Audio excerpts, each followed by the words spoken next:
nám přeje disciplíny, mnoha evropskými jazyky a mnoha evropských jazyků také ovládá, zabývá se především komunikací, což vás asi vzhledem k tomu, že jste v tomto semináři překvapuje.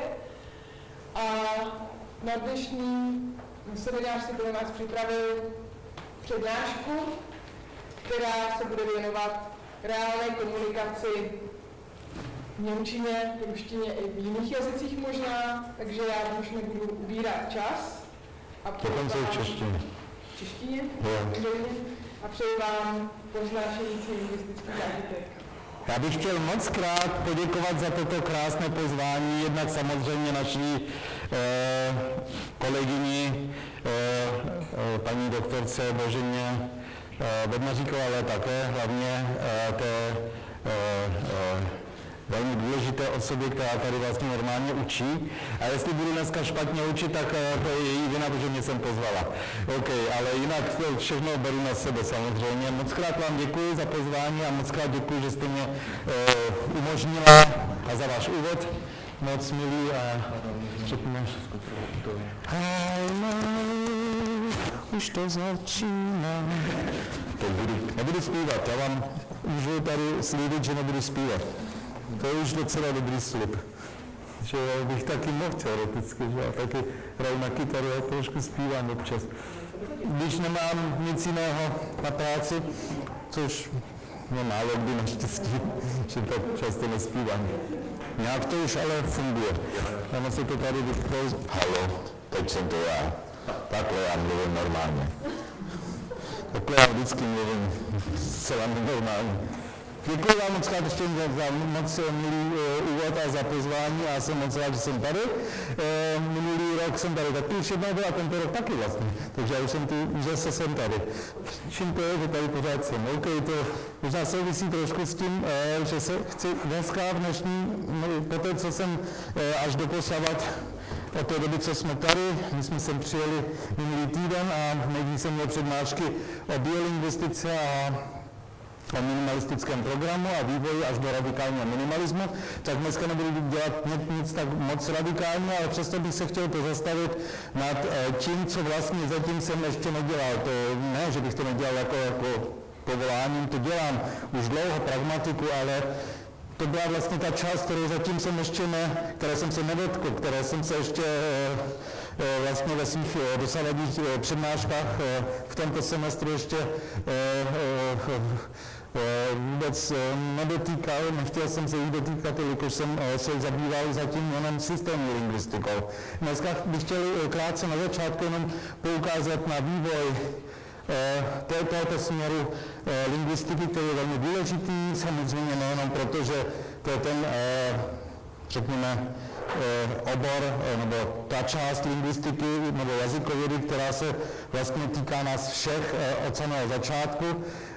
Nejenom každodenní komunikace nás vždycky nám připomíná, že vlastně se jedná o velmi komplexní fenomén jazyk a jazyk samozřejmě není jenom generování vět, kterým jsem se až doposavat zabýval v tom semináři generativní gramatiky, syntaxe, ale zabývá se hlavně významem a význam může samozřejmě mít několik různých významů, to znamená nejméně 3 úrovně, o těch budu dneska mluvit, ale budu hlavně mluvit také o tom, co nám může říct konverzační analýza a jakým směrem my v postupu pracujeme.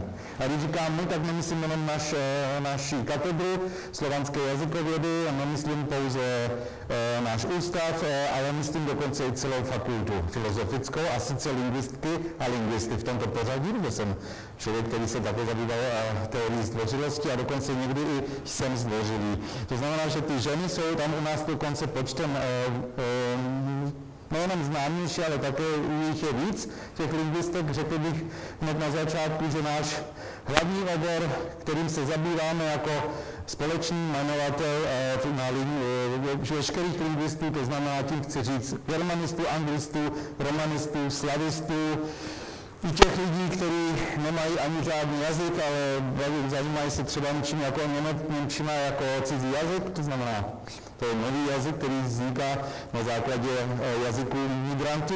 Tím se zabývá například Christopher Schroeder, tím jsem už řekl To třetí mužské jméno, které patří do této skupiny, všechny ostatní jména jsou ženy. Například u nás teď pracuje nově v anglistice a má katedru pro anglický a americký jazyk, jelikož to jsou dva různé jazyky, jak víte. Anglický, samozřejmě britský a americká varianta angličtiny, je to jeden jazyk, ale přesto je to, možná ji znáte z toho důvodu, že se zabýváte tady tímto oborem konverzační analýzou a pragmatikou a různými dílčími částmi pragmatiky, teorií, mluvních aktů a tak dále. Je to žena, která se zabývá hlavně konverzační analýzou a sice interakční lingvistikou. Jmenuje se, jednu z nich znáte už tak jako tak, to je Margaret Zelting, ta u nás pracuje v germanistice, ale ta, která přišla nově k nám, a to jsme moc rádi, že u nás je, protože ta se zabývá hlavně prozodickými vlastnostmi mluveného jazyka, angličtiny v tomto případě je Dagmar Barth Weingarten. Možná, že ji znáte, možná, že ne. Kdo ji nezná, ten ji možná pozná časem, protože my se teď zabýváme hlavně tím oborem, který se zabývá konverzační analýzou. Proto hlavní část mé přednášky dneska bude, nebo tohoto semináře bude se zabývat právě tímto faktorem, totiž konverzační analýzou. Krátce řeknu o předchůdcí konverzační analýzy, to všechno už možná víte, ale přesto bych chtěl ještě nejdřív na počátku začlenit vlastně to, čemu říkáme nejpozději od koncem 60. začátkem 70. let, aspoň v Německu, tomu, co Američani nazvali, nebo vlastně to byl jeden z významných teoretiků jazykových věd a byl takzvaný změna paradigmatu. Je to změna, která se pohybuje do směru pragmatického a samozřejmě předchůdci tohoto směru nebyli jazykovědci, jelikož jazykovědci většinou, jenom bohužel ještě pořád to tak je, vždycky sledují stopy filozofů. To znamená, že víte moc dobře jméno Ludwig Wittgenstein, to znáte, já něco řeknu krátce o teorii mluvních aktů, jenom krátce dnes, ale ten byl velmi důležitý pro vznik této dílčí části pragmatiky, ale já budu dneska mluvit obecně na začátku a potom se budu koncentrovat víc na konverzační analýzu. Komunikativně pragmatická bádání v lingvistice počalo v druhé polovině 20. století. Předtím, jak víte dobře, hlavně ta tradice junggramatiků, historicko-srovnávací jazykověda, která šla, ale když si to tak uvědomujete, ta šla až do vlastně skoro konce 20. století, jelikož poslední katedry pro indoevropeistiku v Německu přestaly až teď vlastně se jmenovat, jak se jmenují. Některé z nich ještě pořád mají název Indogermanische Sprachwissenschaft. A to je přesně to, co vlastně, jak vznikla také naše věda, protože naše věda je vlastně slovanská jazykověda, já jsem na zástupce bohemistiky pozval jazykovědy, slovanské jazykovědy a tady naše disciplína mimochodem vznikla, by nemohla bývala vzniknout, kdyby nebyl někdo jako Dobrovský. Dobrovský byl velmi důležitý pro vznik srovnávací jazykovědy, ale samozřejmě ta slavistika ve smyslu slovanské srovnávací jazykovědy, ta v dnešní době se už dělá spíš v různých oblastech, stále pokračuje, když se to dáme, ale už je rozdělena na určité dílčí směry, protože bez toho bychom nemohli seriózně pracovat s čím pracujeme s jazykem. Jazyk se nedá bádat zároveň z hlediska, tím chci říct, že může jeden člověk samozřejmě se snažit mít různé nátledy na jazyk, ale myslím, že není možné míchat metody.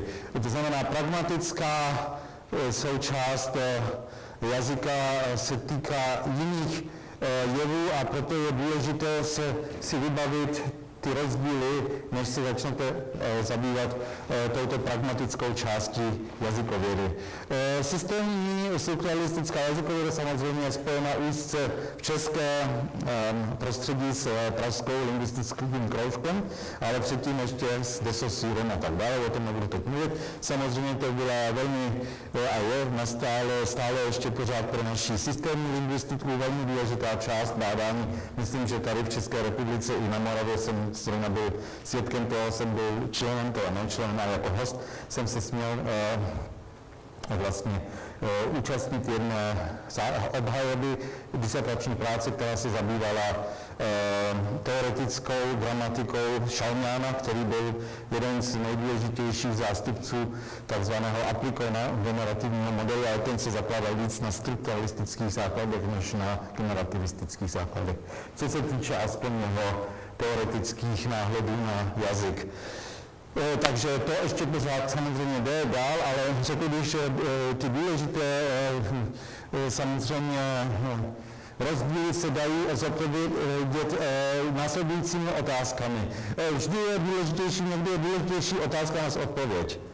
Jo, o vědě vůbec. Otázky, když jsou špatné otázky, tak samozřejmě můžou být dobré odpovědi.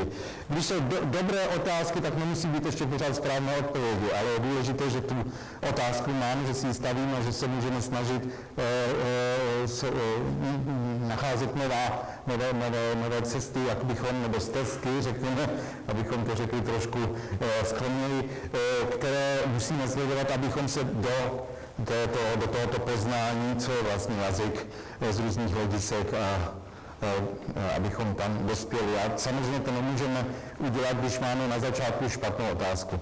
Otázka, která zde zní pro systémní lingvistiku, o které jsem mluvil, která se týkala tohoto směru lingvistiky, který je vidět tady, to je to tak, pardon. Jo, jsem měl jednou takovou, to udělám potom. To je tak důležité. Takže tato část by mohla být třeba, neříkám tím, že to je ta správná otázka, ale jedna ze základních otázek zněla u de Saussura, u Jakobsona, u těchto lidí, které základní jazykové výrazy existují.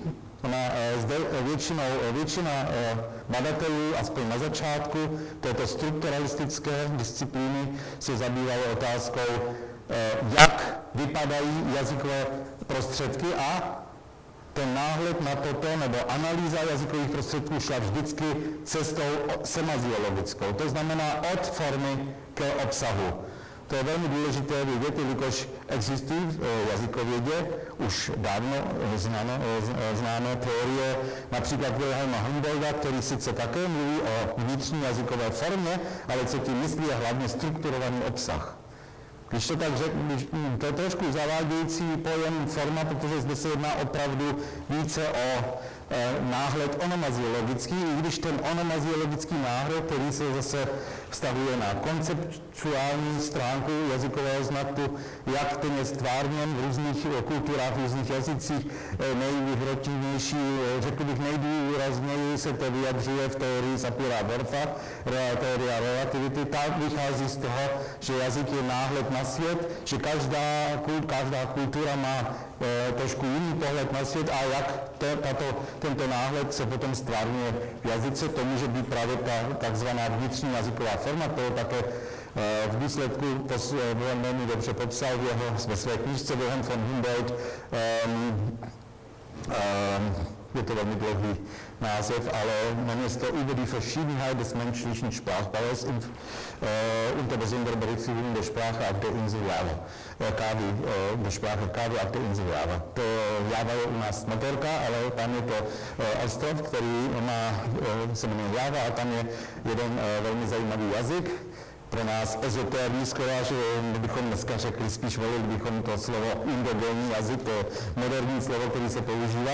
Je to velmi zajímavá vlastně teoretický předpoklad je ten, že jazyky strukturují třeba v rámci slovotvorby, můžeme vnitřní formy velmi dobře porovnat, protože tam jazyky jsou strukturované tak, že i obsah může být strukturovaný. Nejvyhrotějněji se v strukturalismu tento názor odráží, dokonce i v strukturalistických myšlenkách, ne u Humboldta, to není strukturalista, ale u lidí, jako je Henslow. Henslev, říká to tady, ale Henslow, to je ten správná výslovnost, dánský strukturalista, který zastával teorii 4 strat, dílčích pásmů jazyka a on rozlišuje ne pouze bilaterální model jazykového znaku, jak to dělá de Saussure signifié, ale rozlišuje ještě v rámci těchto dvou úrovní ještě jednou obsah a formu. Znamená, že co je zajímavé, že on rozlišuje také formu obsahu, což odpovídá trošičku tomu, co asi si představoval Humboldt. Tenkrát ještě to vyjádřil trošku víc idealisticky, trošku víc romanticky, že žijí v jiné době samozřejmě také, ne v době strukturalismu. Systémní lingvistika se tudíž ptá na jedna z otázek může znít, které základní jazykové výrazy existují a které komplexní jazykové výrazy jsou možné. To je také velmi důležité, co je to být možný. To je vlastně, to se týká, jedna otázka se totiž týká spíš parolových příznaků, to znamená to, co vyslovujeme, co vyjadřujeme, co je součástí naší nejenom kompetence, ale už našeho úzusu, to, jak si sloužíme jazykem, pomocí jazyka, co chceme vyjádřit a jak to vyjadřujeme, co je vlastně ten úzus, co je to, co většina nositelů určitého jazyka používá. Jazykové používání, to není pouze parol. Parol to už je úplně nejvyšší úroveň, tam máme ještě vyšší úroveň individuální vyjádření samozřejmě každého jednotlivce, ale parol ještě není to, čemu říká de Saussure úzus a strukturalismus. Úzus je ještě jedna úroveň nad tím a úzus je právě to, podle čeho se řídí například gramatika českého jazyka, když chce kodifikovat normu. Ta norma, endogenní norma, to je vlastně to, co můžeme, dneska jsme měli velmi zajímavou diskuzi o tom, co je možné příklenky v moravštině se zdá, že existují dokonce i jako proklitika. To znamená, že můžeme na začátku věty říct něco jako praštil přes hlavu. V normální spisovné češtině bychom to vyloučili jako negramatické. Erika samozřejmě mluvila o spisovné češtině, o té normě, která je kodifikovaná, ale kdybychom vzali, a to je dneska ten samozřejmě velmi legitimní zájem o variantnost jazykovou, že musíme také si uvědomit, jak vlastně lidé mluví i jinde, tak kdybychom i to vzali, tak tam musíme tu variantu nějak napsat do té kodifikované normy. Možná, že jako nářečí nebo jako nějak příznačné z hlediska syntaxe nebo prozodia, ale je to něco, na každý pár by tam byl záznam mluvený proslov a dneska budu mluvit také trošku o tom, co je vlastně rozdíl mezi syntaxí, která je mluvená a syntaxí, která je psaná, jo, v různých jazycích, přičemž ne světa, ale jenom Evropy zatím. Jak jsou tyto výrazy vytvořeny? To je také velmi zajímavá věc. S tím se nezabývá pouze syntax, ale také například teorie, z toho se zabývá hlavní paní Bednaříková, morfologie, slovotvorba, vše to je velmi důležité.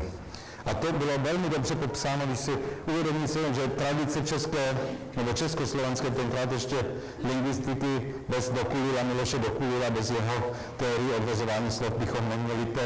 Dneska máme samozřejmě lepší práci, jako třeba od Boženy Bednaříkové, ta krásná kniha, kterou teď Silna vydala. Já bych řekl, že nelepší jiná, trošku jiná. Je to trošku odlišný postup, ale je to přesto ještě jenom něco, kde se pozná, že to udělal člověk, který se zabývá a který se vyzná v morfologii.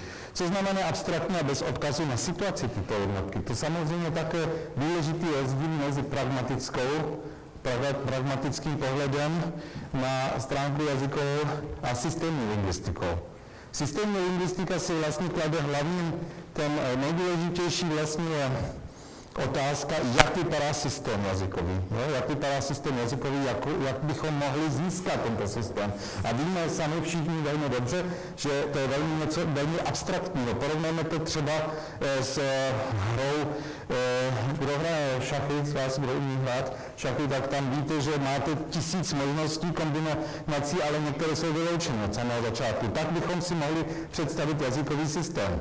Je to hodně možno.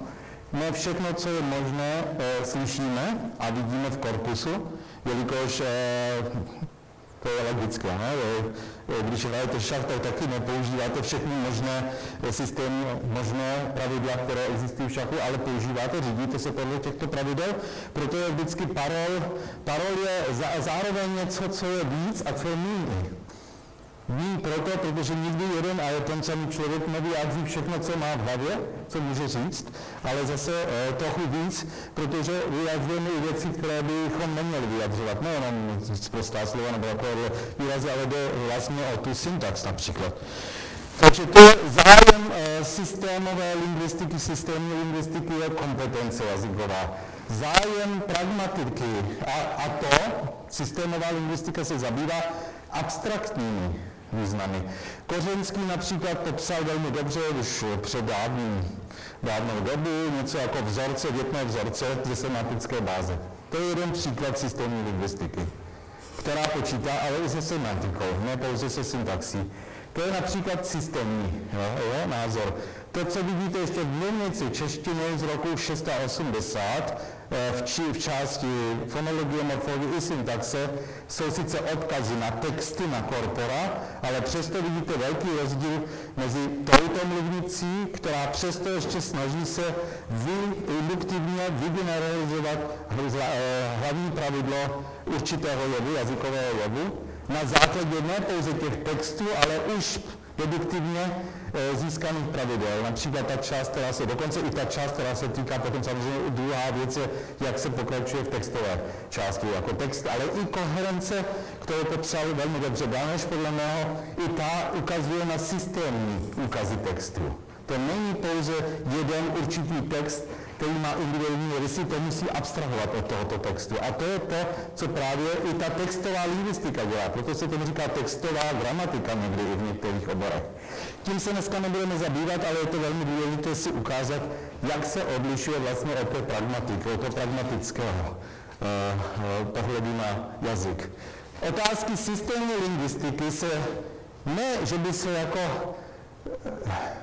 radikálně odlišovali od toho, co dělají pragmatici, ale pragmatická lingvistika se zabývá jinými otázkami, jiným náhledem na jazyk. Máme všichni ten samý jazyk, ale máme různé zorné úhly a různé perspektivy, jak se zabývat jazykem, co je důležité pro jazyky, abychom ho psali ze všech možných náhledů a ne, abychom řekli, to je jen jediná možná, řekněme, jediná možnost, jedině generativní gramatika, jedině talenční syntax, jedině to je pravý opis jazyka. Ne, to jsou různé druhy opisů jazyka, ale máme pokaždé jenom jeden jazyk, jo? Čeština například. Jo? Tento jazyk má samozřejmě právo také být popsán z jiného zorného úhlu. A pragmatika se ptá právě za prvé, které charakteristiky situace, to už je kontextová část opisu jazyka, které situace, komunikativní situace, určují, že některé jazykové výrazy, opět výrazy, jelikož i my se zabýváme hlavně výrazy, ale to neznamená, že semantika nebo významy nehrají žádnou úlohu, jsou vybírány a jiné ne. My opět postupujeme většina z nás, když nejsou nějaký abstraktní kognitivní lingvisté, které vychází z nějakých abstraktních modelů světa a potom se dívají, jak jsou stvární, to se také dá udělat, jenom mazileckým postupem, jenom potom, jak získat tyto kategorie, když ne čistě deduktivně. Zde vycházíme samozřejmě z daných, z těch dat, které máme v textech. A to jsou ty výrazové stránky jazyka. To je jediná možnost, jak vlastně můžeme popsat jazyk, protože zatím nemáme žádnou jinou možnost popsat jazyk, než tak, že vidíme to, co vidíme, slyšíme to, co slyšíme, a to je vždycky ta výrazová stránka, to je signifiant. To je označující, ve směru toho. Jaké jsou jazykové výrazy, nejenom jako jazykové struktury, jak jsme hovořili o lingvistice systémní, ale jako výrazy v takové či oné situaci. To je velmi zajímavé, že v jedné knížce Leví, Nussbauer, Portman z roku 690, možná, že ji znáte, odkazy máte v literatuře, to je Leví, to jsem špatně přeložil. Tady máme ještě jeden velmi zajímavý, to je překlad, který jsem udělal asi. Takže, co zkoumá pragmatika? Tady to myslím krátce, že jsem si to napsal. To je náš úvod do pragmatiky pro studenty, proto jsem vzal tuto část té výuky, která trošku je obecná, a potom přijdu k určitým vývodům, které se týkají organizační analýzy. Zde máte něco jako, za prvé nahoře máte napsáno, to můžu říct. Zde rozlišujeme, co vlastně zkoumá pragmatika. V levé části tomu říkáte tady, folie, nebo jak to mi říkal to česk? Slide, vy jste lepší než my slide neříkáme, my říkáme folie. Takže my to říkáme.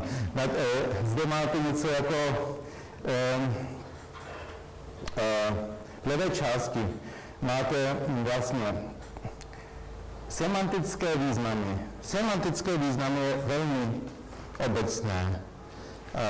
V jednom z mých článků, který přeložila Monika, moc ještě jednou děkuji, která snad vyjde v té čítance, jak jsem slyšel, referenční a signifikativní významy. To znamená, jsou to významy, které získáme z denotativních významů, které se týkají přímo objektu mimojazykové skutečnosti, ale také z čistě jazykových významů, které samozřejmě jsou sice součástí toho, jak reflektuje jazyk, referenční významy, ale nejsou identické. Jeden z nejznámějších příkladů je označení jitřenky a večernice a zároveň to je Venus, Venera se říká v češtině?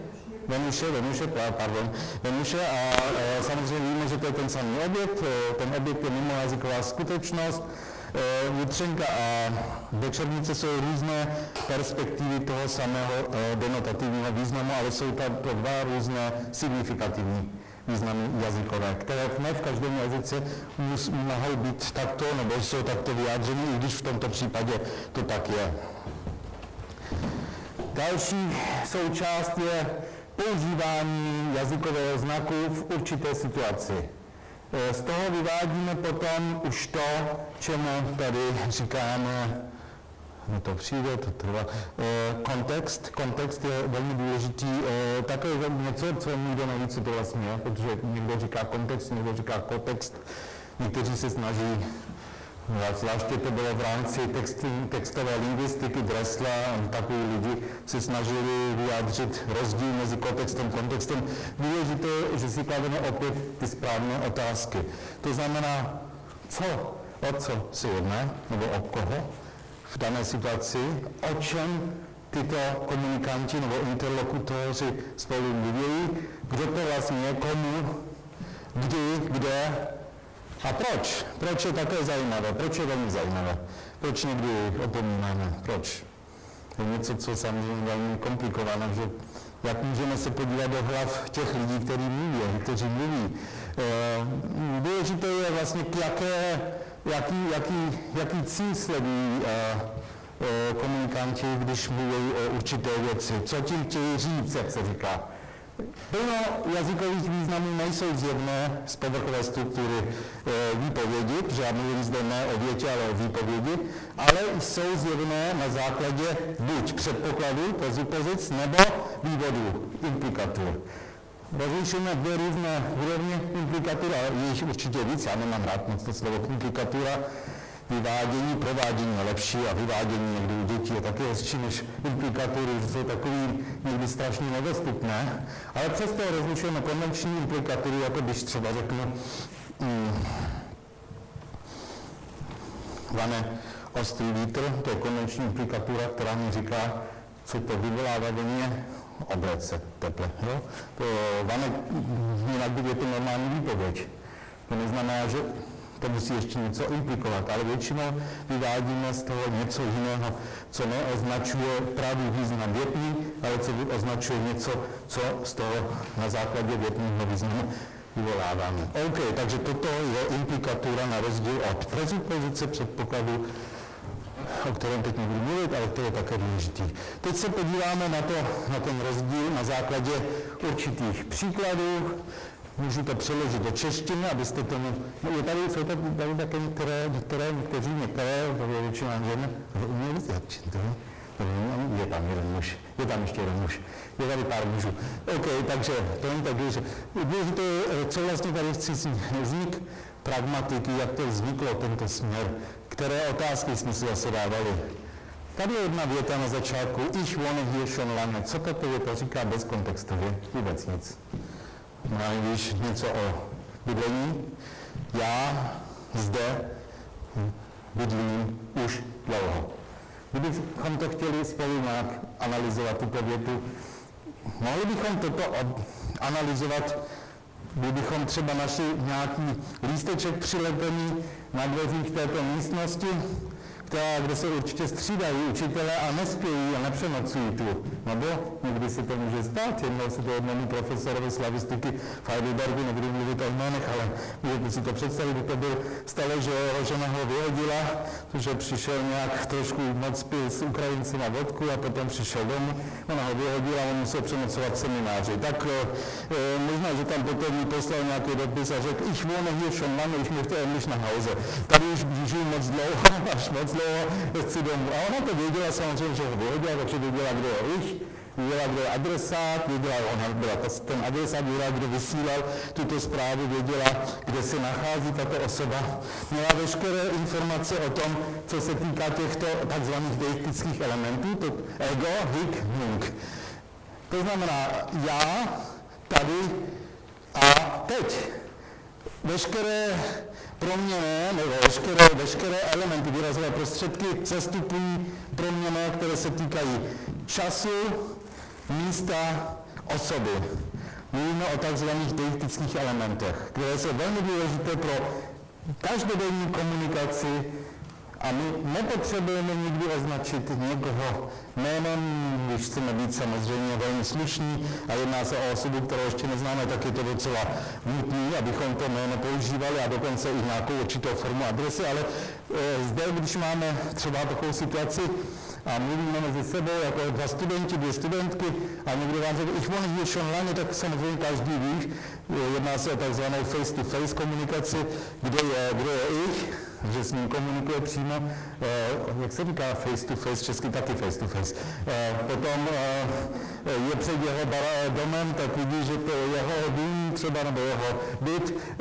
Je jasné, že to je ten byt a už dlouho, to znamená, možná, že byla někdy nějaká diskuze už předtím, že se jednalo o to, že chtěl třeba se přestěhovat ta osoba ich, která je označená jako já a zatím ještě ale se jí to nepovedlo a teď si stěžuje třeba. Tam jsou ještě jiné významy samozřejmě, jako i lokuční významy, ve smyslu, už mi to tady strašně nudí, už bych chtěla se konečně přestěhovat, ale to o tom teď nemluvím. To už je zase vyvádění, teda implikatury, které tady ještě nemám na mysli.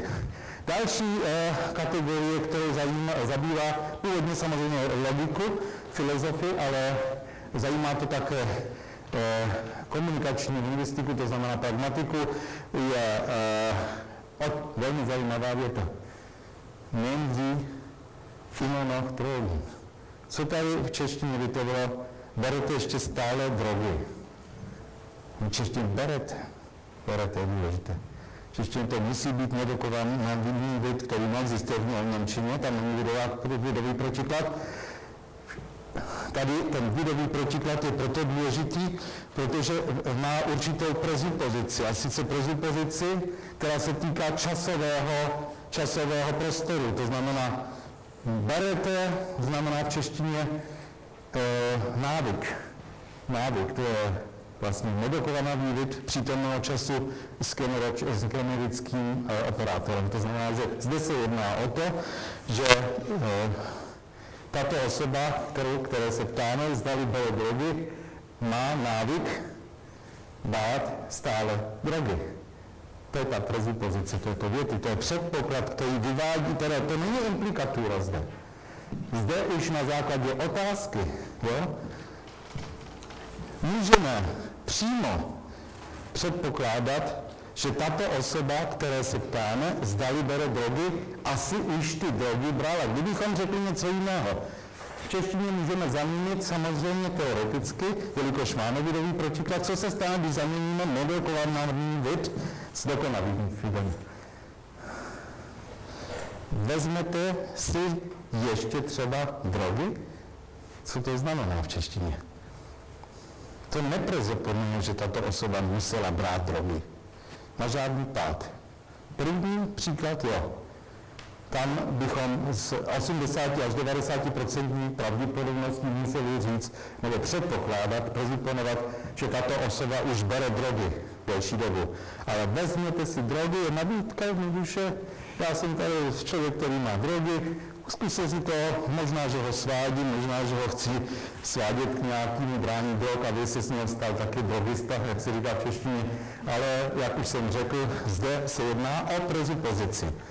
Na základě jazykového znaku, jazykových znaků, jazykového materiálu, my můžeme předpokládat, co vlastně tato věta má jako prezupoziční význam. Prezupoziční význam není význam, který můžeme brát přímo z větného významu věty, ale a není to ani něco, co interpretujeme jako druhý možný význam, není to mnohoznačnost. Zde se jedná opravdu o význam, který na základě daného materiálu předpokládáme, že se musel stát v jiném kontextu, kde už ty drogy byly brány. Ale právě tím, že to je nedokonalý vid a je to v přítomném času, který může sloužit v češtině jako generičnost označení všeobecných návyků například, tak tento takzvaný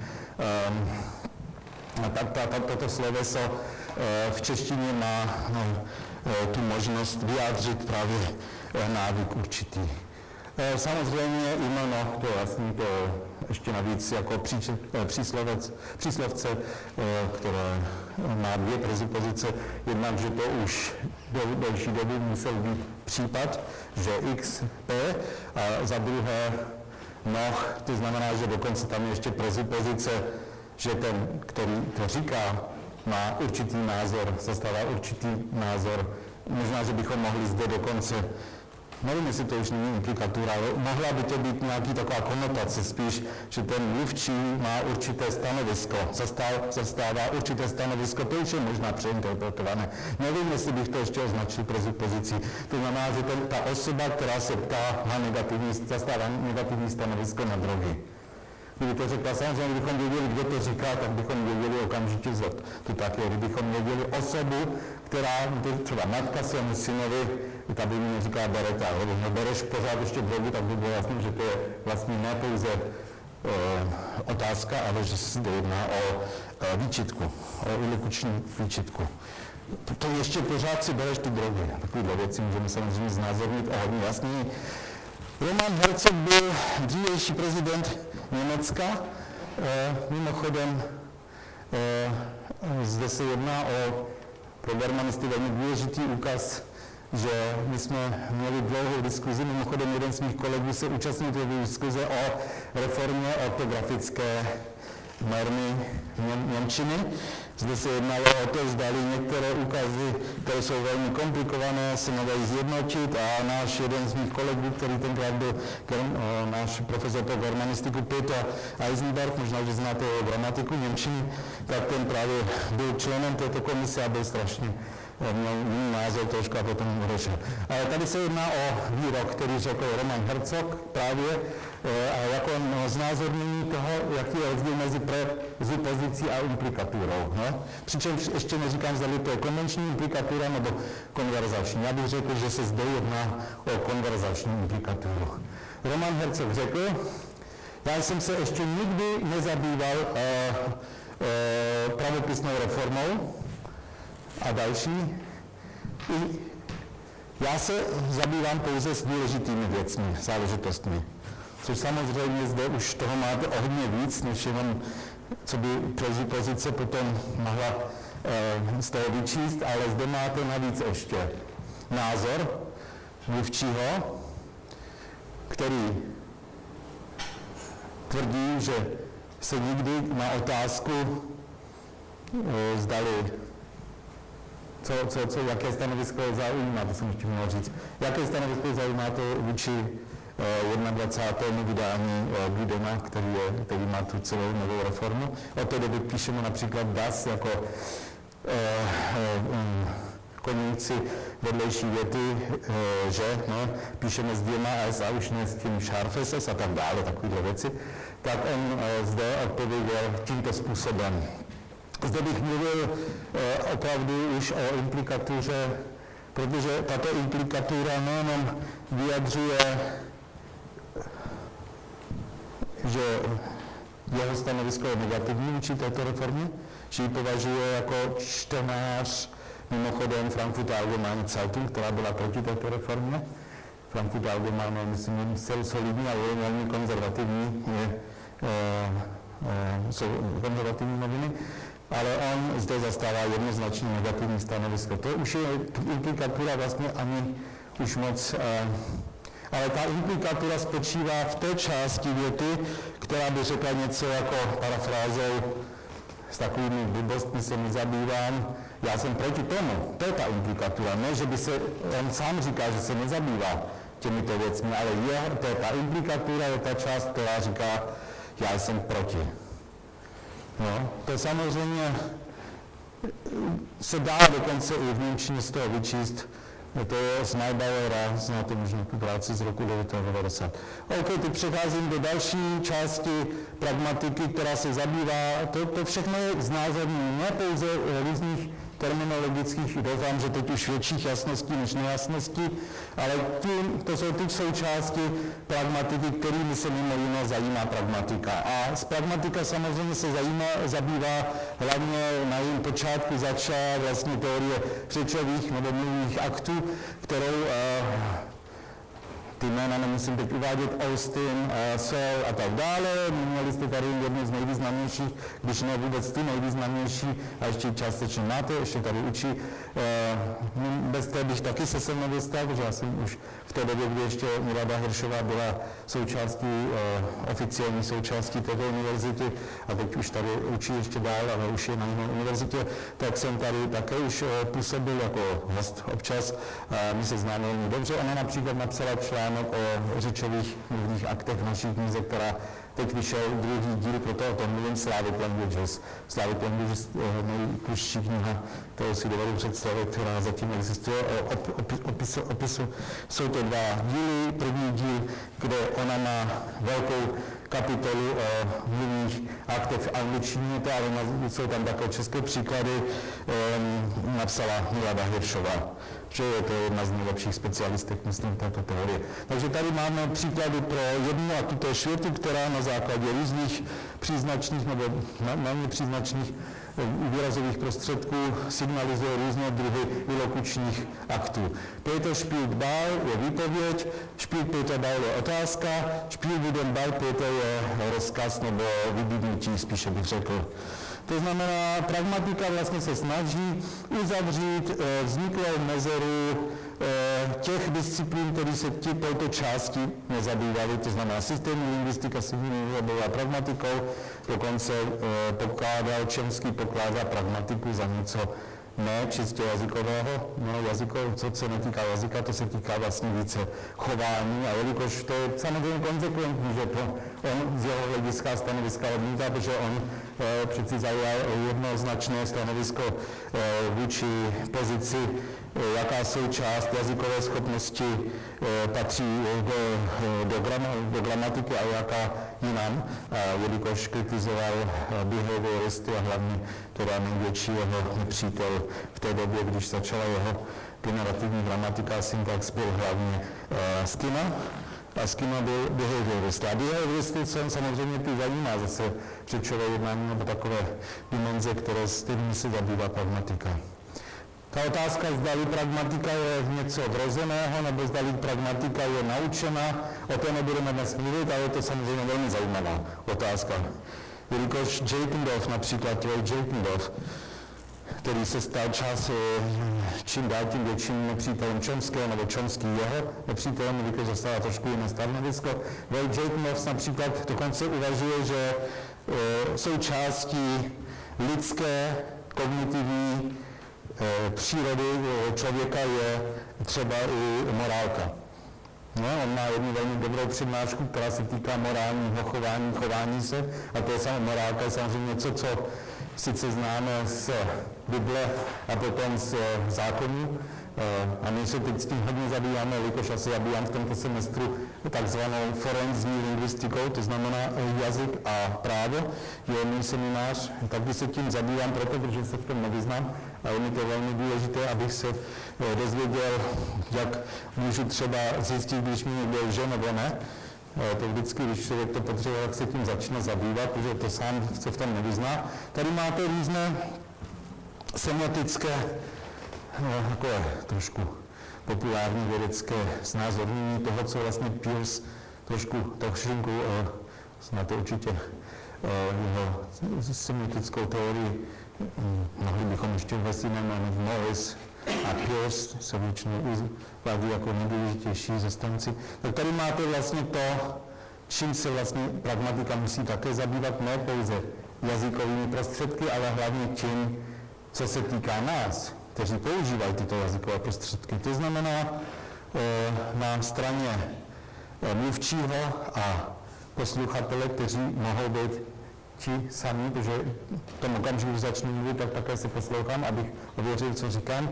Tak samozřejmě to neznamená, že komunikace spočívá pouze z mluvčího jedna a z posluchatele a potom mění role, o tom budu teď hned mluvit, ale spíš se jedná o to, že mluvčí musí být zároveň i posluchatel, aby mohl prověřit to, co říká i z lingvistického hlediska, ale hlavně z intuitivního hlediska mluvčího.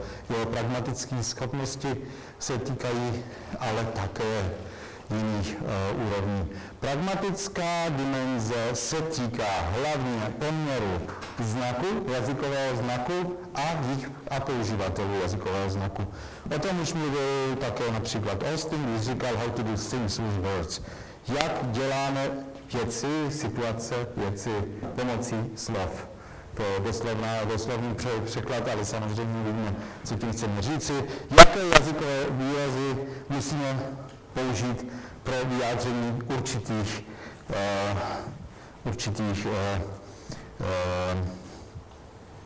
určitých požadavků na komunikační situaci. Takhle bych to obecně pojmenoval. Další dimenze je semantická dimenze, která se týká čistě referenčně mluveno ponejprv hlavně úrovní jazykovou, která se týká relace mezi znakem jako symbolem a jeho referenční vlastnosti, ale ještě bych řekl na úrovni pouhých znaků, kdybychom zase chtěli se zabývat pouze jazykovými významy. Můžeme také se snažit o systémní porovnání. Systémní porovnání by se týkalo spíš systémní lingvistiky, strukturální lingvistiky a zde by šlo o vztah mezi formou, obsahem různých jazykových výrazů v jednom jazykovém systému. To znamená, že můžeme i porovnávat, jak vyjádřujeme určité významy, jazykové významy, tak, že bychom se zabývali vztahem těchto znaků mezi sebou, vztahem mezi formou a významem například. Samozřejmě vždy musíme přihlédnout k relaci k referentům, mimo jazykové skutečnosti, ale semantika, která se týká signifikativní semantiky, intenzionální semantiky, se může zabývat i jazykovým výrazem, semantickým výrazem signifie, aniž by musela vše vždy použít, jak se říká zemda, odesílat, nebo jak tomu říkáte tady u vás ve vašich seminářích zemdu, expedient, to se ti líbí, když používáš latinský slovo, ok, tak expedient out, já nevím, jak bych. Co používáme v komunikační teorii? Interlokutoři se mi líbí. No. Takže tady máme různé dimenze. Co je velký problém? Víme vysílač a přijímač. Vysílač a přijímač, jazykový znak. Jazykový znak, buď vztah mezi jazykovým znakem, to je ten známý organem model a referentem, nebo i jazykové znaky mezi sebou na úrovni formy, to je syntax, a na úrovni semantiky, to je jazykový významy, jazykové významy. Kdybychom chtěli třeba popsat, jaký je rozdíl mezi blondětá žena a žena s žlutými vlasy, tak víme, že jeden výraz je jazykový význam. Blondětý patří k systému třeba i češtiny nebo i němčiny, kde blond znamená na rys, semantický rys, který označuje lidskou vlastnost, že to musí být jako rys, který můžeme v strukturální semantice popsat jako human, jo? Protože blondětý pes sice existuje, ale to už je přenesený, a blonděté pivo také existuje v některých jazycích, ale to už je přenesený význam metaforický. A nemohli bychom určit, že to je metaforický význam, kdybychom neznali správně konkrétní význam na úrovni signifie. Žlutý můžeme použít i pro referenční odkazy na všechno, co je žluté, to je samozřejmě něco, co není čistě specificky jazykový význam. OK, tady máme funkci, formu, pragmatiku, semantiku, pragmatiku, gramatiku, tím pádem jsme obsáhli vše, co vlastně jak Peirce vlastně určuje rozdíly mezi semantickým bádáním, gramatickým, pragmatickým a důležité je samozřejmě, že existují různé definice, které tady máme v angličtině, například Steinacker, pragmatic je pragmatica je the study of linguistic acts and the context in which they are performed. Samozřejmě v roce 1970 to musel napsat, jelikož to byl vlastně vznik teorie řečových mluvních aktů. Proto mluví zde on hlavně o tom. Další definice pragmatics is the study of the conditions of human language uses as these are determined by the context of society. To je spíš sociální pohled na pragmatiku. To znamená, zde hraje hlavní roli používání jazyka mezi členy společenství. Pragmatics is a general functioning perspective, to je tady s těmi písmeny, on any aspect of language, to je velmi široký pojem nebo definice pragmatiky, an approach to language which takes into account the full complexity of its cognitive, social and cultural, this means meaningful functioning in the lives of human beings. To je vlastně člen nebo ředitel té nejznámější pragmatické společnosti International Pragmatic Association, Jeff Verschuren. To vím, myslím hlavě, ale Flam. Dobře. Tam jsem taky člen této společnosti a teď už nás vyzývají kde se musíme tam mět. Tento rok to bude vlastně ta konference se bude konat buď tento, nebo příští rok v Antwerpách. Takže také existují samozřejmě jiné možnosti popsat pragmatiku a například na základě poměru mezi významem a pravdivostními podmínkami. O to se snaží vlastně ta formule Gazdara, který říká, že pragmatika není nic jiného než poměr mezi jazykovým, a myslí tím jazykový význam, to znamená signifie, a pravdivostní podmínky. To je něco, o co se já pokouším v tom článku, já nevím, jestli to jednou doufám, myslím, že to bude dobré, že to teď už dám. OK. Tady je Leach, jeden z nejvýznačnějších zastánců teorie zdvořilostní teorie. Language consists of grammar and pragmatics. Grammar is an abstract formal system of producing and interpreting messages. General pragmatics is a set of strategies and principles for achieving success in communication by the use of grammar. Grammar is functionally adapted to the extent that it possesses properties which facilitate the operation of pragmatic principles. Moniko, mohla byste přeložit, asi trošku odpočinu. Já se skládat gramatiky a pragmatiky. Gramatika je abstraktní formální systém, který umožňuje produkovat a interpretovat sdělení. Obecná pragmatika je soubor strategií a principů pro dosažení úspěchu v komunikaci za pomocí gramatiky. Gramatika je funkčně adaptována do té míry, že vlastní vlastnosti, které usnadňují operace pragmatických principů. Děkuji moc krát, je vidět, že si to zasloužila být tou, která psala protokol, když byl tady Chomsky. OK, děkuji moc krát, ale to nebylo nějaké ověření těch schopností, o kterých nepochybuji. Protože si tak krásně přeložila také můj článek, který není zrovna moc čitelný, já nevím, teď se líp čte od té doby, co to je přeloženo z angličtiny do češtiny a to si to udělá ty. Takže ty si vlastně A myslím, že také všichni budou rozumět líp Chomským, když si přečtou tvůj protokol. Okay. Pragmatika se zajímá, přičemž bych řekl, že já ještě trošku... Pragmatika se zajímá, ty si trošku moc to... Pragmatika se zajímá o kontextuální souvislosti struktury jazyka. To se mi líbilo u toho posledního. Se mi líbilo právě ten, že klade důraz na to, že není absolutní, řekněme,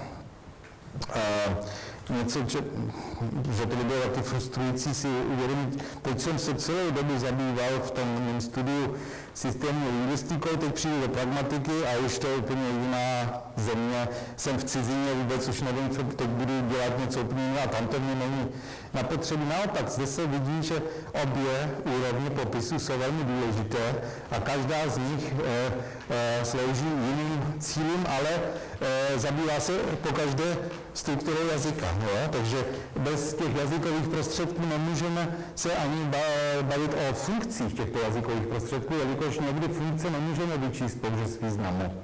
To je něco jiného. Funkce není to samé, textová funkce například. Není to samé jako význam jazykového znaku, to je jasné. Funkce to je něco, co je o hodně víc.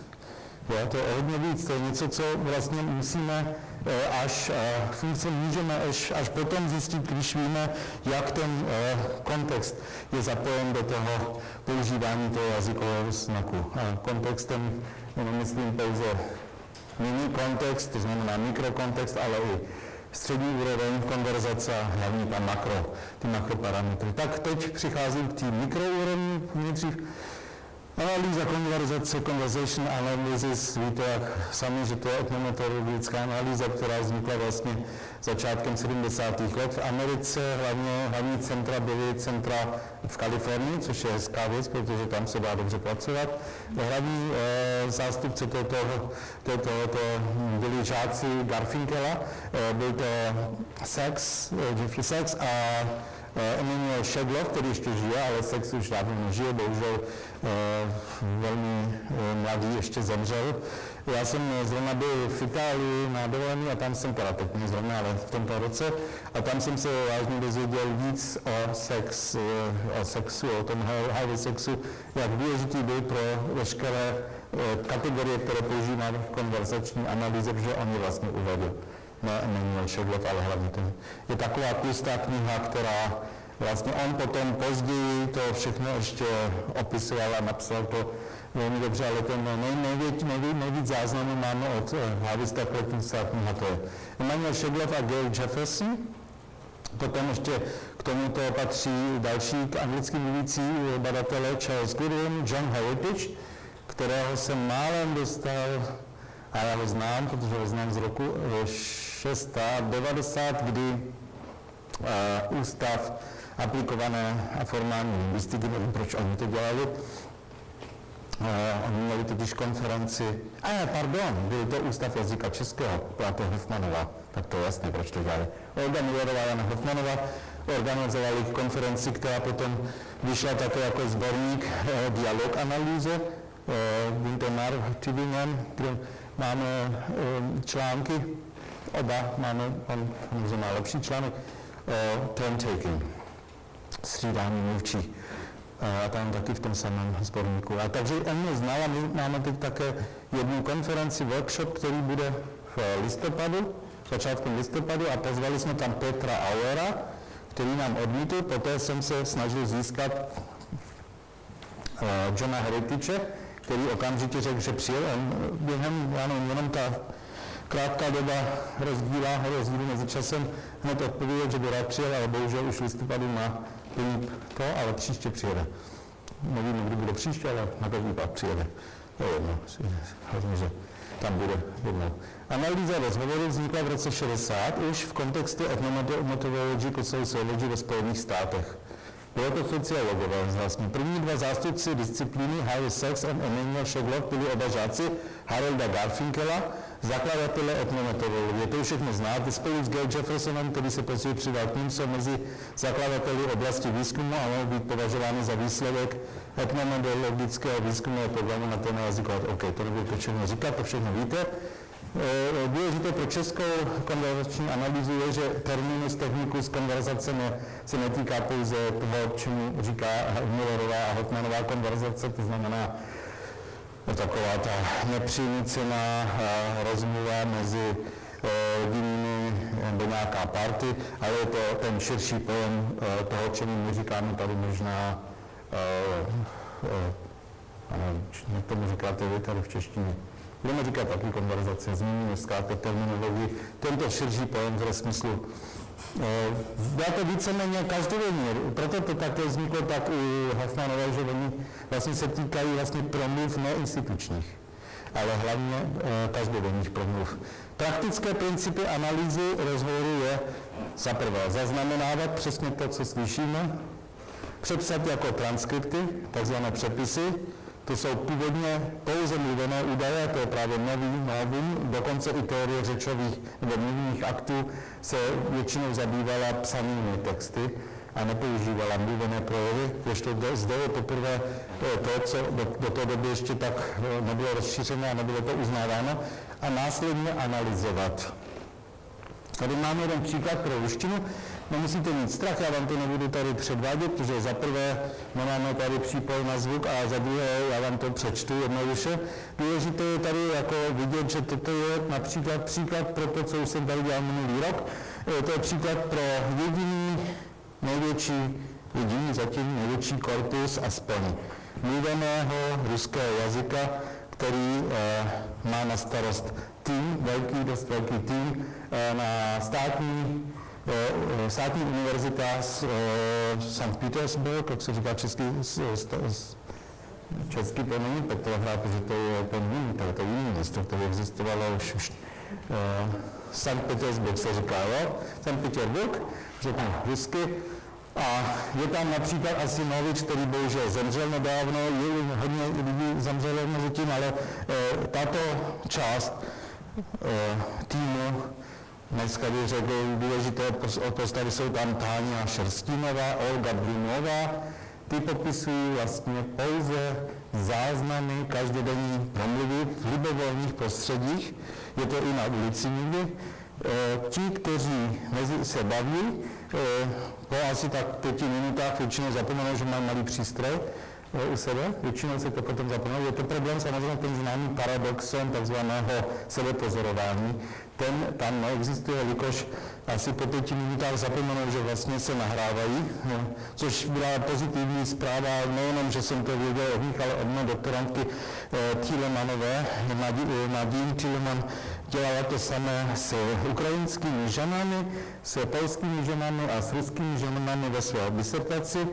Záznamy rozmluv, debat, diskuzí, různých textových sort, ale mezi pouze většinou tam byly jenom ženy u toho, chtěla zjistit rozdíl, původně chtěla vlastně zjistit genderový rozdíl, ale potom zjistila hlavně rozdíl chování v těch samých situacích, v těch samých, když měli ty samé témata, a zjistila, že například jednak ten paradoxem tam neexistoval, jelikož po krátké době mluvčí přestali na to myslet, že jsou vlastně, že se nahrávají, že to je bez interview a ten interview tam není, to nesmí to být. Musí tam být pouze ti, kteří se sami nahrávají.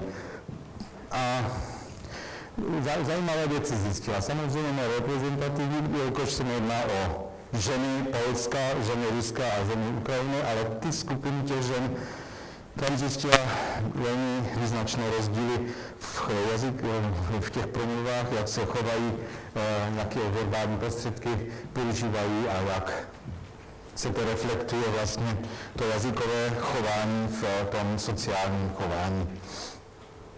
Přitom zde se jedná o texty, které máme k dispozici z toho důvodu, že my provádíme sami projekt, který se jmenuje Hlasy měst, velkoměst. Se zde jedná o projekt, který provádíme od března 2013. Dostali jsme na to, jak se to říká česky, vlastně, je to DFK projekt, je to síť, která dostává ale jenom prostředky pro to, aby pozvala hosty například, nebo abychom se mohli setkat jednou, dvakrát, třikrát za rok a mít názory a potom budeme také publikovat a publikujeme. A jmenuje se to Urban Voices, jo? To je vlastně ten hlavní název a já jsem to tady ještě napsal německy, je to urbání výměna, je to urbání variace v promluvách. V tomto směru je to vlastně zároveň ještě jeden problém v tom, že to jsou migranti z Ruska, kteří žijou ve velkoměstech Německa, Berlín, Hamburg, Mnichov a tak dále. A zde se jedná ne pouze o to, jak se mění jejich jazyk, ale jaké je jejich jazykové chování v porovnání třeba k ne-Rusům, k Němcům a tak dále. Takže to jsou záznamy, které, přičemž naše kontrolní skupina jsou rizí Rusy v Sankt Petěrburgu, kteří se chovají samozřejmě jinak než ti, které máme na starost. Tady jsou příklady Adineričový děň, se jmenuje ten korpus. Je to korpus, který má jeden nedostatek jednak ten, že ti, kteří nemluví rusky, to nemůžou číst, ani rozumět tomu. Už u písma to končí a náš korpus vypadá trošku jinak, já vám to za chvilku ukážu, jenom krátce. Teď ale se tím nebudu zabývat dneska, protože jsem se tím už minule zabýval. Hlavně jsem vám tím chtěl říct, že ten celý systém, který oni mají, zaznamenává jednak na levé straně průběh těch různých záběrů mluvčích. Zde máte I1 a N1, tam jsou jenom dva mluvčí, přičemž oni mají jinou notaci než my. Oni například střídání mluvčích označují určitými znaky, nebo někdy to píšou i pod sebou. Někdy ale mají tak málo místa, že to mění těch komunikantů nebo těch mluvčích udělají v jedné a té samé řádce. Tady máte například příklad pro takzvané překrytí různých příspěvků, replik. Například první mluvčí I1, to je žena, mimochodem. Můžeme také popsat přesně, o koho se jedná. Je to žena středního věku, je to intelektuálka na univerzitní vzdělání jako na univerzitě a tak dále. Ta se ptá, tak a теперь куда? Zde se jedná o to zeptat se na směr, kudy jdou. Oni jdou po nějaké ulici v Sankt Petěrburgu a mluví a baví se. A tady je velmi zajímavé chování také z aspektu gender, že ten první mluvčí je žena, která dává otázku a normálně, o tom ještě budeme mluvit, otázky vyžadují odpověď. Je to takzvaný sousedící páry, takzvané sousedí adjacency pairs. Z hlediska konverzační analýzy to Šegulov a tak dále označují, Levinson a tak dále označují jako adjacency pairs a vidíte, že ten muž, on jedná místo, aby odpověděl na tuto otázku, třeba tímto směrem, v této napravili mě, to bychom očekávali, se zeptá sám na něco jiného. Takže on vlastně zavádí novou tematiku a sice se jedná o máte sirku. A za židálku dala si mě už tu sirku a ona, zajímavé, jak ona zase reaguje. Žena I1 říká, nejdřív odpovídá na jeho otázku a ne, že by jako ještě jednou chtěla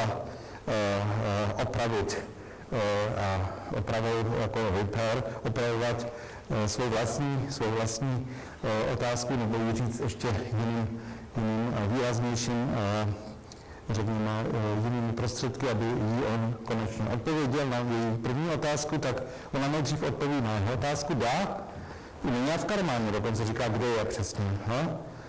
A potom tedy dál, později vidíme, že ještě jednou zadá tu samou otázku, ale až poté, co odpovídá na jeho otázku. Což je velmi zajímavé, samozřejmě nemůžeme z toho vyvádět, že ženy jsou podřadné, že se vždycky spíš orientují na protějšek a to také v té literatuře gender studies máme často na začátku aspoň těchto různých analýz, ale už Tenon nebo Latenon nebo jiné badatelky zjistili, že to chování a také samozřejmě naše české konverzační analytičky jako Millerová a Hoffmanová zjistili, že to není tak jednoznačné. Já mám třeba také už v 90. letech jsem dělal nějakou analýzu studentů, jak se mezi sebou baví a tam bylo jasný, že to není způsobeno nějakým genderem, ale spíš jaká dominantní role komu může v té situaci přicházet. Tady jsou příklady, jak se označují tzv. back channel behavior, to znamená elementy jako aha, a tak dále. To nebudu teď opakovat, přicházím k třem základním kategoriím konverzační analýzy, o které se můžeme potom také bavit, kdybych vás to zajímalo. Největší vlastně výraz v konverzační analýze, jedna z nejdůležitějších kategorií se jedná jako princip organizace rozhovoru mluvené řeči, je střídání mluvčích, jak to znáte, mluvčích. Střídání mluvčích, turn taking, v angličtině může být popsáno jako jednoduchá klasifikace rozhovoru. Je to mechanismus, více spíš strategie bych dokonce řekl, který se skládá z konstrukce příspěvku řeči, repliky. Já tomu říkám také krok v češtině, ale můžete si zvolit třeba tah, jako když hrajete šachy. Tah, turn a přiřazení nebo rozdělení práva projevu, kdo má právo mluvit, kdo může pokračovat buď se svou replikou, nebo komu může předat delegačně nebo i jiným způsobem právo mluvit. Samozřejmě ty různé strategie, kdo je na řadě, jak si to pozná, tak dále, o tom teď nebudu mluvit, ale tahy se v rozhovoru rozvíjí interaktivně, to je důležité. Že se zde nejedná o jednoduché schéma, něco striktního, o čem mluvil také nekvapí, že říkal, že něco takového neexistuje. V mluvené řeči většinou veškeré strategie střídání mluvčích se odehrávají na základě interaktivity, verbální interaktivity, ale také neverbální, nejenom verbální. To je důležité, samozřejmě, my se zatím zabýváme výrazovými prostředky verbálními, ale důležité je samozřejmě, když se zabýváte třeba video technikou, tak samozřejmě tam je také důležité si uvědomit, jakou úlohu hraje gestika, mimika a tak dále. Jeden z nejdůležitějších sexovských, řekněme, termínů je relevantní místo předání tahu. Transition Relevance Place, TRP. Jak to poznáme? Co byste vy řekla? Jak se pozná, kdy takové místo máme k dispozici v promluvě? Co byste vy řekli? Jaké máte návrhy na to? Jak se pozná, kdy můžu předat buď právo, mé právo, nebo kdy jiný si může vzít právo, aniž by se to interpretovalo jako nějaké neslušné přerušení mého projevu. Například zdá se to jasné, že to je předurčeno také konverzačním registrem, že samozřejmě, když jste někde na hradě a mluví tam Zeman, paní Nováková, když mluví takhle, to je něco jiného, než když mluví vážení dámy, pánové a tak dále, tam ho nebudete moc přerušit jen tak, ani byste neriskovali, že vás odnesou třeba policajti nebo tak, ale jestli se jedná o promluvy, je to promluva na, řekněme, předpokládáme, že mluvčí jsou symetričtí, to znamená, že mají, že nikdo z nich není nadřazen, sociálně ani ničím jiným, ani situativně nadřazen. A jedná se o čistě spontánní promluvu. Jak poznáme tam, kdy mohu promluvit? Pozná se to vůbec? Jak byste řekla vy? Tak je tam víc indikátorů. No, řekněte některé z nich. OK. Zeptáte se mě, jak byste řekla vy, že mám mluvit. Nebo taky nemusím teda mluvit. OK, takže otázka by byla jedna z těch velmi důrazných explicitních prostředků. Ano. Nebo vybídka. Mohli byste mě, to je taky vlastně něco jako direktivní. By to mohla být třeba nějaká urážka, na kterou já chci reagovat, takže prostě něco, na co chci reagovat. A potom jsou implicitní klesání klesnutí hlasu, zpomalení, promluvy na konci. OK, to jsou ale, tomuto velmi důležité věci, to jsou ale ty konkrétní realizace, ale mě by zajímalo, jaký společný jmenovatel můžeme něco najít, jako třeba Veselovská se snažila najít něco pro to, abychom řekli, co je gramatikalizace, jak bychom mohli říct, co je vlastně to, co nám v promluvě umožňuje si vzít třeba právo promluvit jako příští. Nejenom něco, aby řekl, ne pouze ta první kategorie, kterou bych já osobně uvedl jako nejdůležitější kategorie, vážně ta makro situace, že to je ta situace postoj mluvčích, stanovisko mluvčích, to znamená vůbec pozice mluvčích, sociální pozice v konkrétní promluvě nebo v určitých promluvách. To je jasné, z toho to vyvoláváme a potom už probíhají různé strategie. Samozřejmě, že na základě těchto kategorií můžeme pouze posoudit, zda se jedná o neslušné přerušení, o vpád, jak se tomu říká česky, Wortfallen, padnou do slova nebo do věty, nebo zda se jedná o nějaké čistě normální projev dokonce angažovanosti. Ne? Angažovanost může být také, se může vyjadřovat v formách replik, které jsou překrytí replik.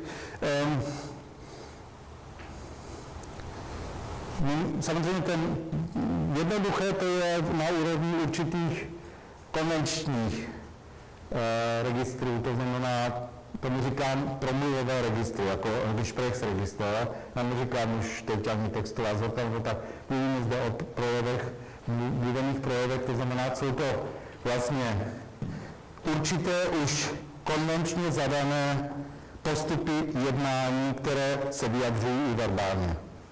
No, například na úřadě. Když přijdeme na úřad, tak většinou se někdo vás ptá, co byste si přál, a když někdy to taky není nutné, protože se jedná o jednoznačnou věc, třeba přijdete, vytáhnete si číslo, vezmete si řidičák. Tam si nikdo nezeptá, co byste si teď přál. Že tady není žádná alternativa, byl to mi konečně ten řidičák, nebo tak, ne? Nebo když jste vylepili a jste na 2 měsíce, ten řidičák už, tak tam samozřejmě řekl něco jiného. Ale to jsem, konečně mám svůj řidičák, tak dále. OK, takže rozdělení mluvčích je velmi důležitý, kontext je důležitý. V institucionálních kontextech je to většinou ta instituce sama o sobě, která už vám předurčí, jak chování mluvčích má vypadat. Například ve škole nebo zde, tady to je trošku jiný, ale ve škole první třída, třetí třída, čtvrtá třída, základní 9leté škole, ještě to existuje vůbec 9letá, nebo už je 8. OK, tak tam je jasné, že učitel má určité, řekněme, docent, neomezené sice ne, ale určité právo promluvy, ale student jen to vy jste si teď zatím, to je nejlepší důkaz toho, jak to tady probíráme, protože vy byste mohli samozřejmě říct, co tady povídáte za blbosti, jako my všechno už známe dávno, co tady vám povídáte, věci, které už dávno znám, ale já bych vám odpověděl, Bože na mě, ale poprosila o to, abych to tady vykládal, co možná, jak se to říká, ne polopatě, to neřekla, to bych si nedovolila, že ví, že vy jste inteligentní studenti. Ale bych to vysvětlil, že bych jim některé základní kategorie, takže jsem to udělal, takže to je to. OK. Střídání replik mluvčích v rozhovoru, systém pravidel střídání mluvčích, zde mám některé pokyny, to mám z jedné práce, kterou jsem vzal od nějaké studentky, musím to tam ještě uvést, protože ona by mě mohla také žalovat a to by potom byl případ, jo, to je ze stránku, ano, přesně tak, to je z toho článku, je to případ pro forenzní lingvistiku, chtěl jsem vám zároveň zadat úkol, abyste si zjistili, kdo to napsal, tohle. Je to systém pravidel střídání mluvčích, jo. Za prvé dosavadní mluvčí zvolí následují, že to je nekvapil, podle mého to nekvapil. Je to práce, která vyšla tady v Olomouci, podle mého, a to jsem si jednoduše okopíroval, aby si zjistil, zdali jste to poznali. Je to nekvapil, tady to vidíte, jo. Takže nekvapil a ta práce, která se tohoto týká, ta se vztahuje na nekvapila. Který mluví o něčem jako, že co mi bylo zcela jasné, to jsem chtěl s vámi ještě probudit, že repliky a střídání mluvčích v rozhovoru, že to je základní pojem, to je jasné, to je významový celek. O tom si nejsem tak jistý, zdali vždycky to, co říkáme, musí být významový celek. Někdy to není ani dílčí celek, někdy to není nic. Někdy to neznamená vůbec nic, takže já bych řekl, významový celek je první chyba této definice.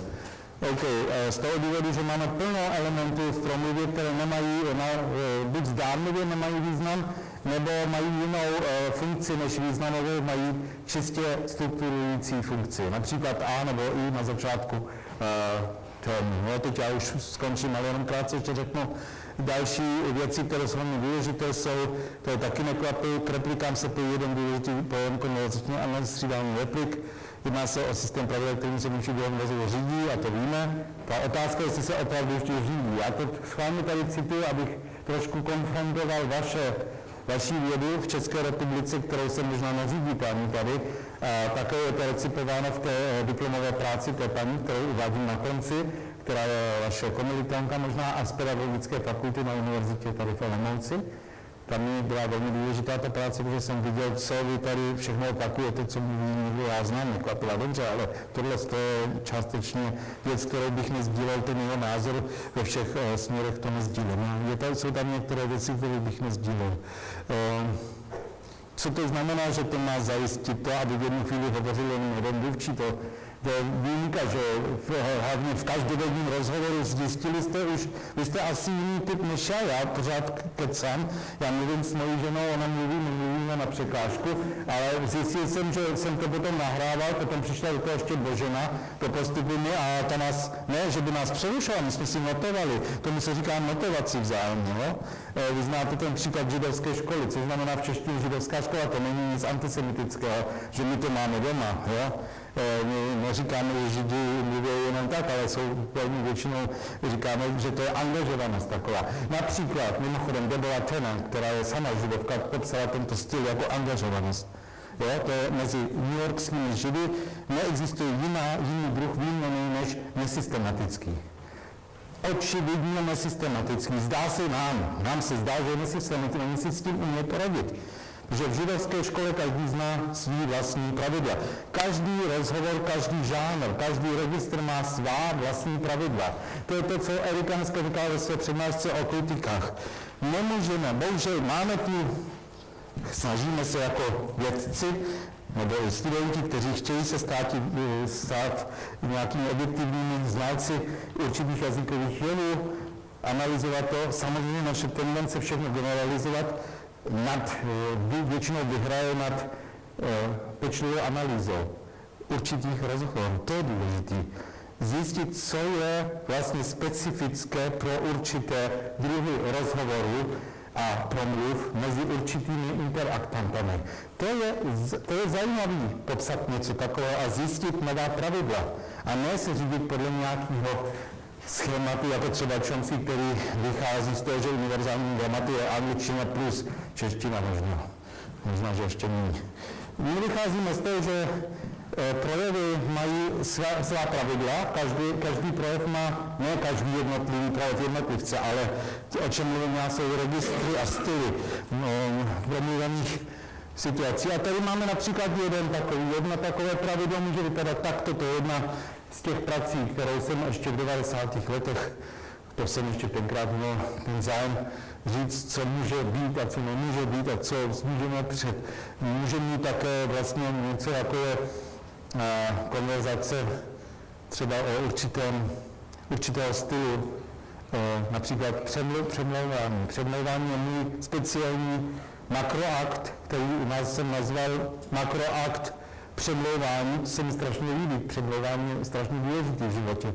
Protože kdyby jsem nepřemlouval moji ženu být se mnou, tak ona by možná tady nezůstala, ale to přemlouvání nesmí zjistit, že to je přemlouvání, že jo? Takže já ti to potom vysvětlím, co jsem to zrovna řekl. Okay. Takže tady máme přemlouvání, které vzniklo na úrovni mluvčích, střídání mluvčích, přičemž zde máme ještě způsob něčeho úplně jiného než je interakční gramatika. Je to dialogická gramatika, která byla předchůdcem interakční gramatiky. Samozřejmě můžete říct, to mě nezajímá, protože z toho nemůžu nic si vzít. Já vám řeknu jenom, o co se jedná. ISH znamená zavádějící mluví řečový akt proponenta, který chce zastát určitou pozici a někoho přemluvit. NR je negativní reakce oponenta. ARC je první argument, který podporuje názor proponenta A akt znamená něco jako, že s tím souhlasí nakonec. To znamená, že by se makroakt pervazivní povedl. Samozřejmě nemůžeme něco takového zjistit v nějakých těch nahrávkách, kde sledujeme jenom určitý úsek konverzace. To může strašně dlouho trvat. Jo? Tato konverzace například Škvorecký popsal ve své známé povídce nebo románu. Nevím, jestli to poznáte, co to je. Tak tady máte jenom 2 osoby a zde se jedná o jednu a to znává nejznámější věc, která zajímá mladé muže a možná, že i mladé ženy, ale ty to nepřiznají a zde se jedná samozřejmě také o akt přemlouvání a to přemlouvání začne asi až tam, kde až tady začíná přemlouvání. To všechno, co tady zatím vidíte, je výměna střídání mluvčích na úrovni se domluvit, co vlastně co jde. Samozřejmě Daninu jde o jedno a totéž. Ví možná ne tak moc, ale vidíte, že důležité je tento element. Nyní a co chceš. Persuaze na rozdíl od direktivních mluvních aktů začíná tam, kde se snažíme zjistit schůdné možné pozice interlokutorů, to znamená tam, kde by se mohla najít možná cesta někoho přemluvit. A ten, který je přemluvený, musí to dělat z vlastní vůle. Musí se nechat, nemusí se nechat přemluvit, naopak, může si také říct ne. A má právo říct ne. To znamená, jsou to pozice, kde interaktanti jsou na té a samé úrovni. To nemusím překládat, já budu končit. Chci jenom říct, že analýza konverzace samozřejmě, to známe všechno sami nejlépe, že párové sekvence také nemůžou být tou jedinou možností. Zde vidíte například také jedna část té knížky, kterou jsem si přečetl a která se mi líbila, jenom jsem zaměnil slivovici, já jsem chtěl tady být trošku aktuální, takže ona měla vodku a já mám slivovici.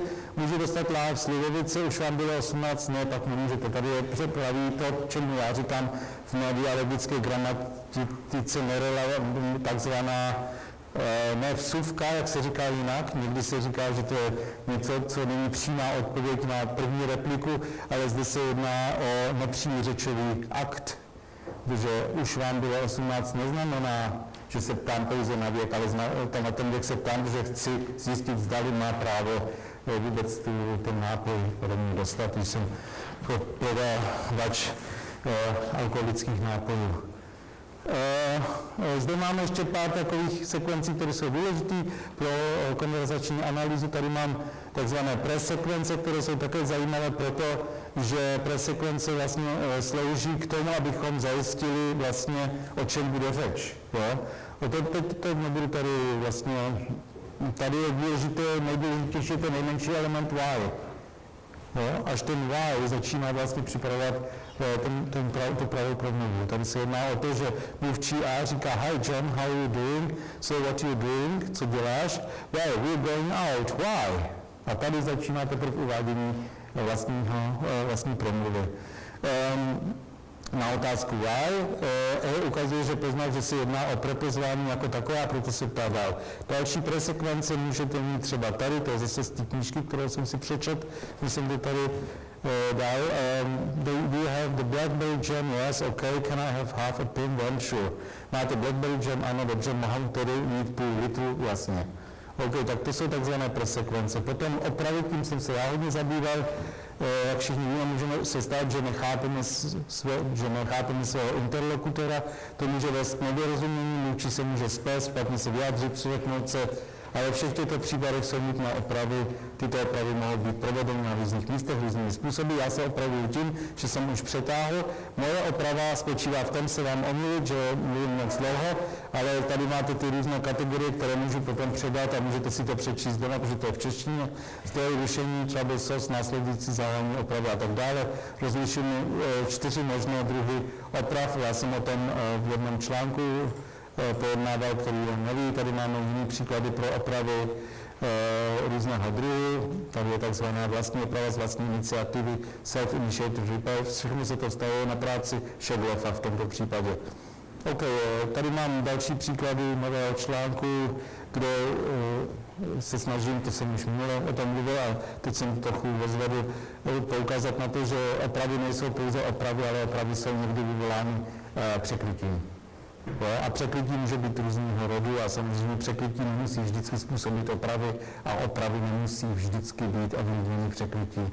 Ale často se to jako překrývá. Děkuji vám moc krát. Děkuji.